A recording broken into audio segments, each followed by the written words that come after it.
Let's start here. Corruption cases will be the National Prosecuting Authority's main focus over the next 6 months. But it says it won't be targeting politicians unless there's strong evidence to back a prosecution.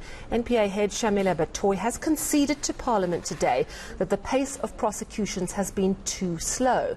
The NPA was before the Standing Committee of Public Accounts to explain what it's doing about referrals from the Special Investigating Unit.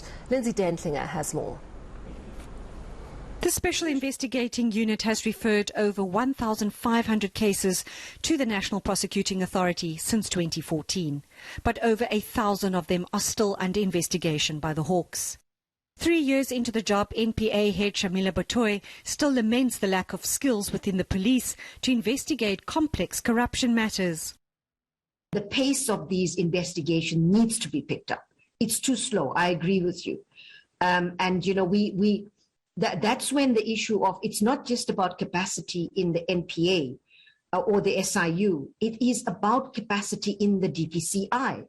It's a critical agency in this process. It's not like investigations have been completed and the matters are sitting in the NPA and we don't have the capacity to process it. Batohi says the NPA is not cherry-picking which referrals from the SIU to prosecute, and only 2 matters are still awaiting a decision.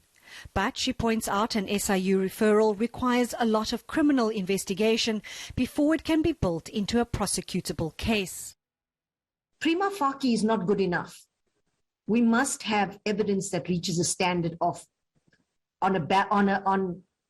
that reaches the standard of not a balance of probabilities, but the reasonable prospects of a successful criminal prosecution. Among the NPA's top 5 corruption cases it will be focusing on in the immediate future are those related to Eskom and Transnet. We cannot finalize the case without looking also at the evidence that's going to come out of Zondo Commission Report 3 to see whether there are further additional people that may be implicated. So this is just how complicated these cases are. Forensic investigators from the State Capture Inquiry are expected to join the NPA to help bolster their capacity to speed up prosecutions. Lindsay Dentlinger, Cape Town.